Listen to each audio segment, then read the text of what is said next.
ছাত্র নেতৃত্বের মাধ্যমে বাংলাদেশে একটি অভূতপূর্ব ঐক্য সূচিত হয়েছিল। স্কুল কলেজের স্টুডেন্ট, কলেজ ইউনিভার্সিটির ছাত্র, আমার মাদ্রাসার ছাত্ররা এক কাতারে রাজপথে দাঁড়িয়ে গিয়েছিল। আর এই ঐক্যই ছিল বাংলাদেশের বিপ্লবের শক্তি। এই ঐক্যের শক্তির কাছেই পরাজিত হয়েছে ফ্যাসিস্ট হাসিনা সরকার। তাই আজ ওই হাসিনা সরকারের দোসর সুশীল নামে একটা গোষ্ঠী আবার নতুন করে ইসলামের বিরুদ্ধে জিগির তুলতে চায়। তারা বাংলাদেশকে আবার নাস্তিক্যবাদের দিকে ধাবিত করার চেষ্টা চালায়।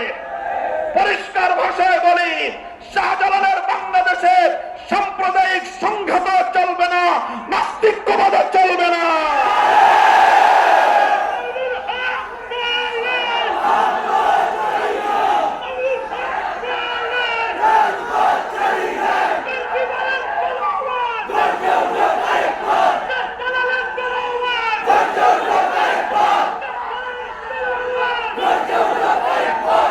সংগ্রামী সাথী ও বন্ধুগণ, বাংলাদেশ যে ঐতিহাসিক যেই ধারাগুলো পেরিয়ে যেই তিনটি আধিপত্যবাদী শক্তির আধিপত্যবাদের বিরুদ্ধে লড়াই করে আজ শাহজালালের বাংলা স্বাধীন হয়েছে, গৌর গোবিন্দরা সেই শাহজালালের বাংলার দিকে চোখ তুলে তাকিও না, তোমাদের সেই চোখ উপড়ে ফেলবো আমরা।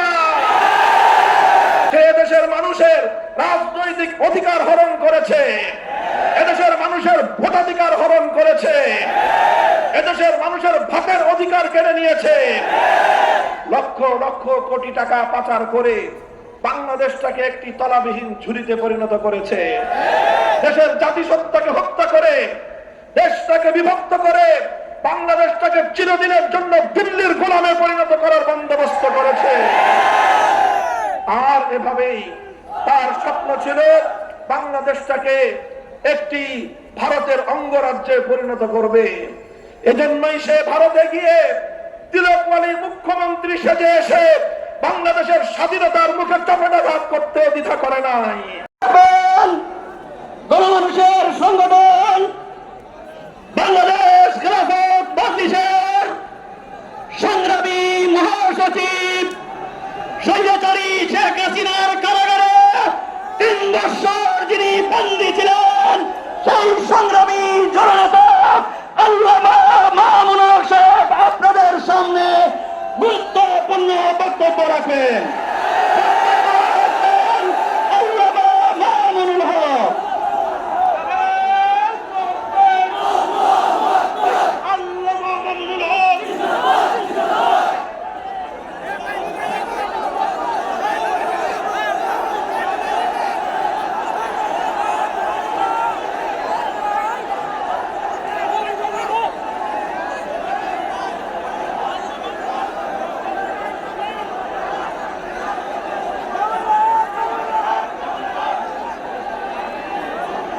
আসসালামু আলাইকুম ওয়া রাহমাতুল্লাহ।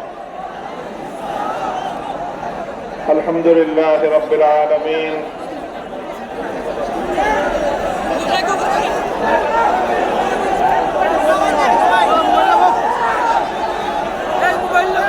আলহামদুলিল্লাহি রাব্বিল আলামিন।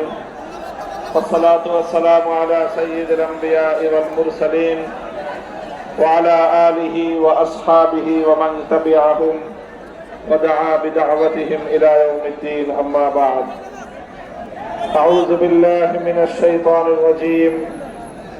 بسم الله الرحمن الرحيم. ولا تحسبن الله غافلا عما يعمل الظالمون. صدق الله العظيم.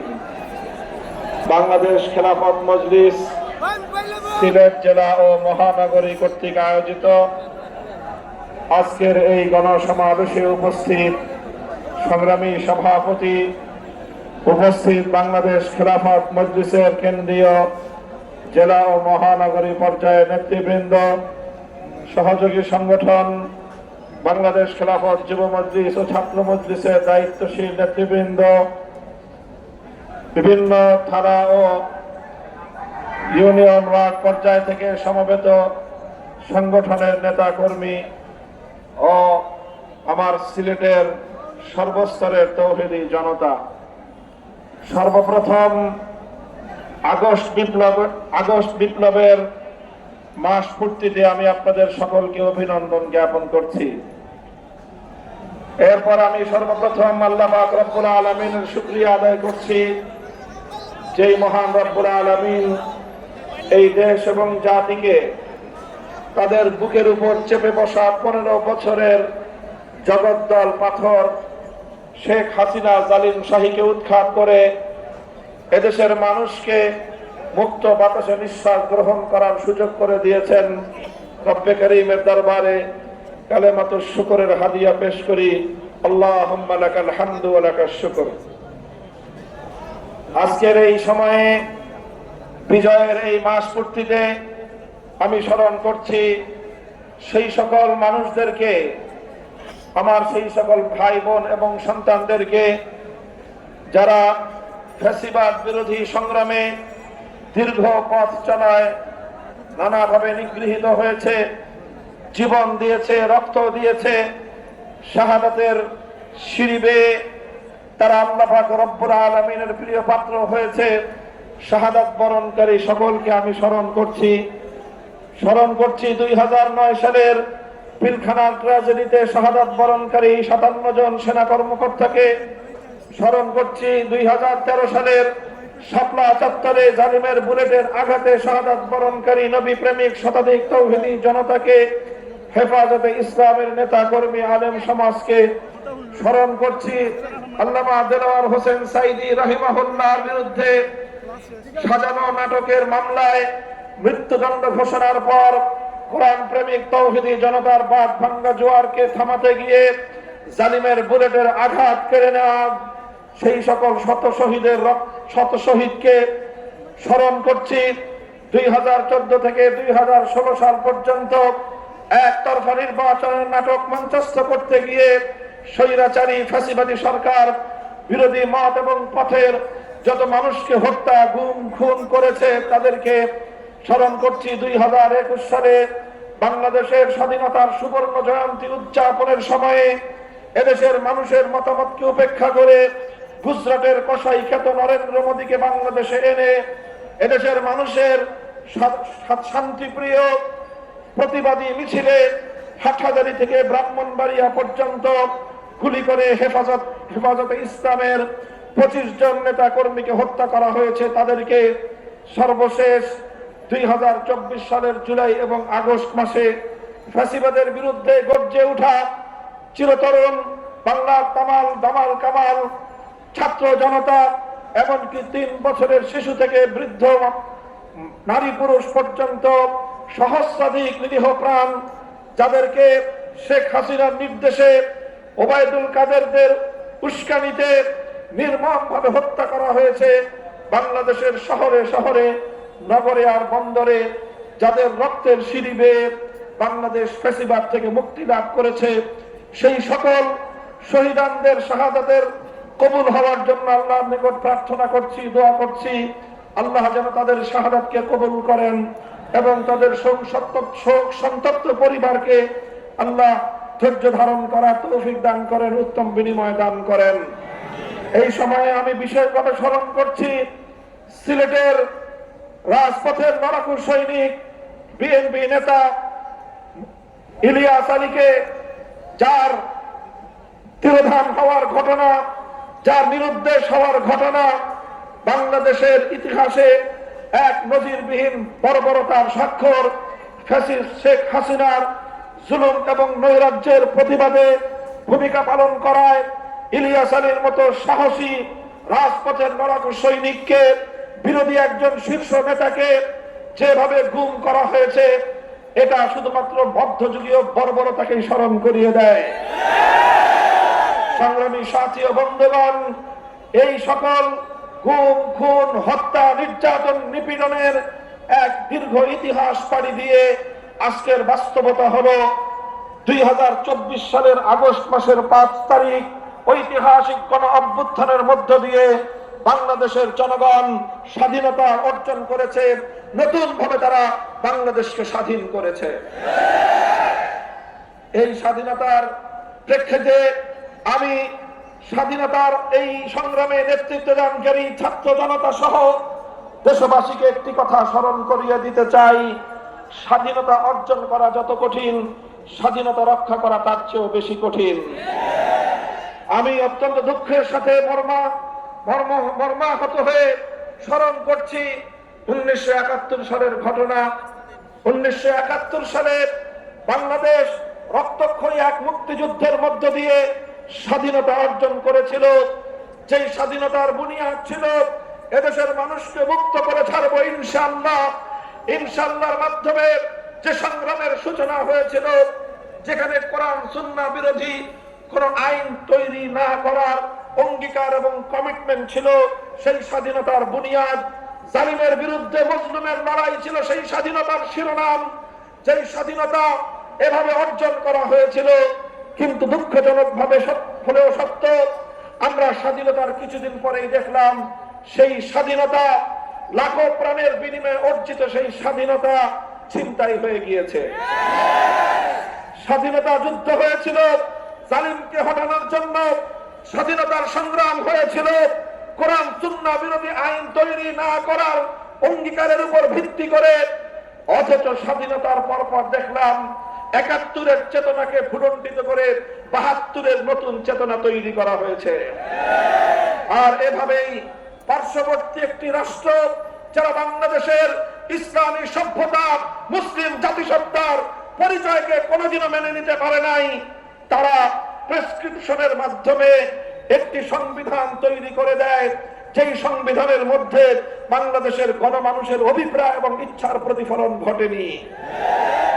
আর এরপর বিগত 50 বছর ধরে 72-এর সংবিধানকে মুক্তিযুদ্ধের চেতনা বলে চালিয়ে দিয়ে এই দেশের ইসলাম বিরোধী শক্তি, এদেশের মুসলিম জাতিসত্তা বিরোধী শক্তি বারবার স্বাধীনতার সংগ্রামকে ব্ল্যাকমেইল করার চেষ্টা করেছে।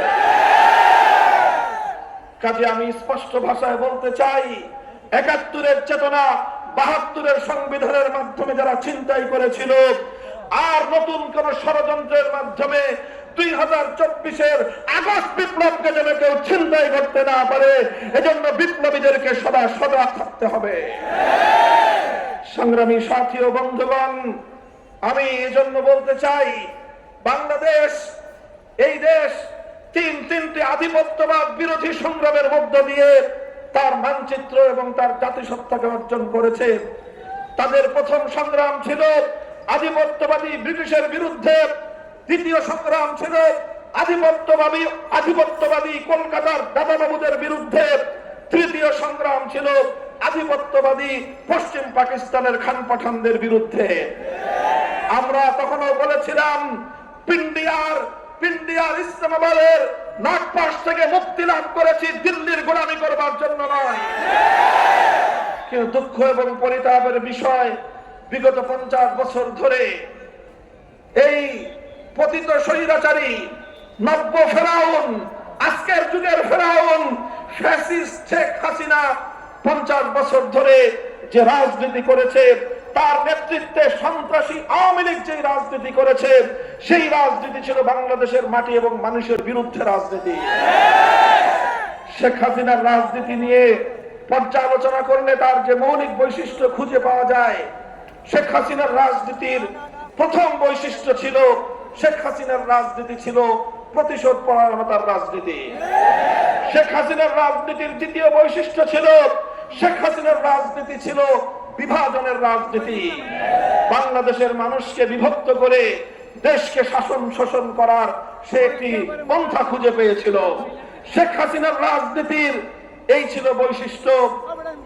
1975 সালে যখন একটি বিপ্লবের মধ্য দিয়ে একটি অভ্যুত্থানের মধ্য দিয়ে বাকশালীদের পতন হয়েছিল, 1975 সালের 15ই আগস্ট শেখ মুজিবুর রহমান সাহেব সহ তার পরিবারকে হত্যা করা হয়েছিল।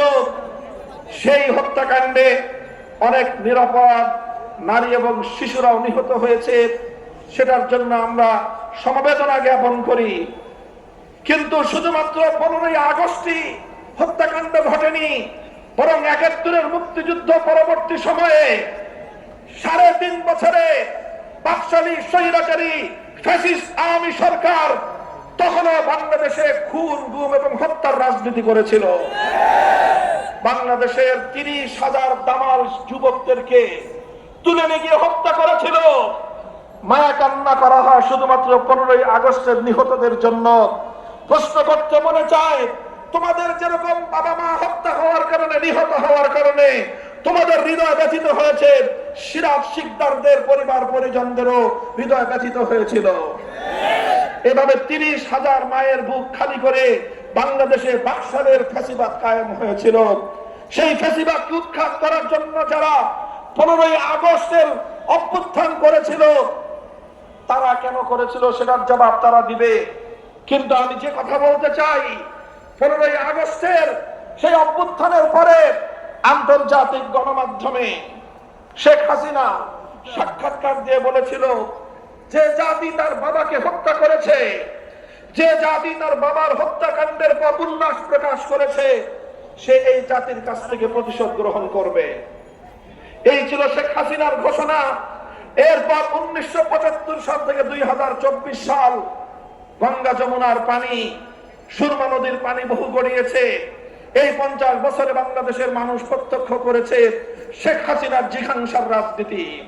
এদেশের মানুষ দেখেছে শেখ হাসিনার প্রতিশোধ পরায়ণতার রাজনীতি। সে প্রতিশোধ গ্রহণ করতে গিয়ে বাংলাদেশটাকে ধ্বংস করার সকল নীল নকশা বাস্তবায়ন করেছে। সংগ্রামী সাথী ও বন্ধুগণ, এরপরে সে করেছে বিভাজনের রাজনীতি। সেই ব্রিটিশ বেনিয়াদের কূটকৌশল, ডিভাইড এন্ড রুল, এই নীতিতে বিশ্বাসী হয়ে শেখ হাসিনা দেশটাকে শুধু 2 ভাগে ভাগ করেছে, আর 1 ভাগকে আরেক ভাগের বিরুদ্ধে ডেলিয়ে দিয়ে সে দেশটাকে শাসন আর শোষণ করেছে।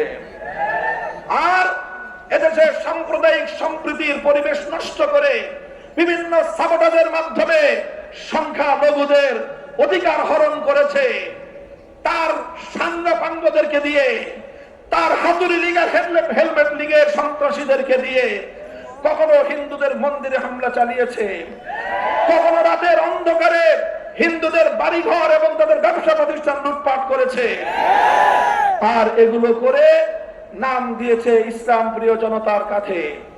এভাবেই সাম্প্রদায়িক উস্কানির মাধ্যমে শেখ হাসিনা সবসময় চেষ্টা করেছে কখনোই বাংলাদেশের মানুষ যেন ঐক্যবদ্ধ হতে না পারে।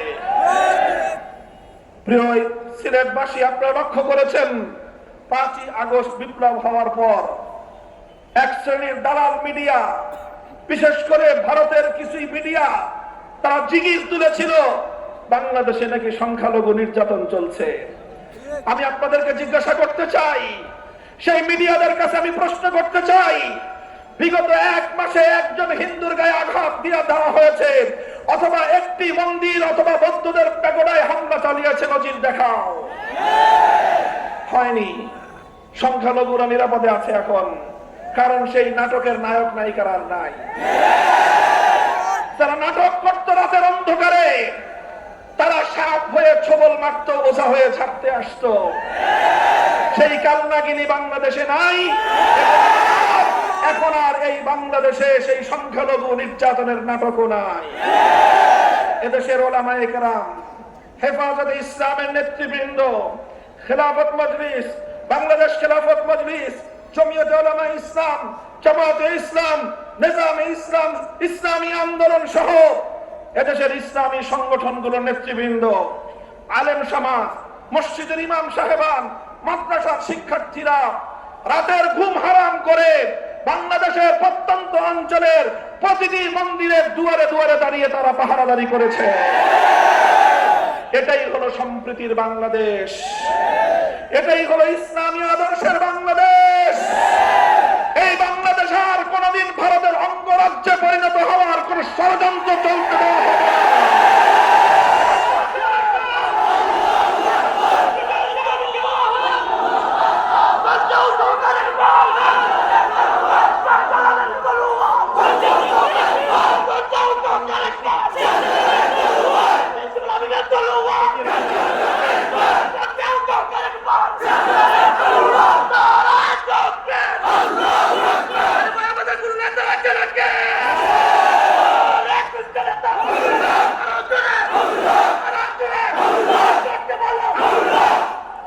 সংগ্রামী সাথী ও বন্ধুগণ, আমরা বলতে চাই এভাবেই সাম্প্রদায়িক সম্প্রীতির যেই নজির স্থাপন করা হয়েছে, এটাই বাংলাদেশের প্রকৃত চিত্র।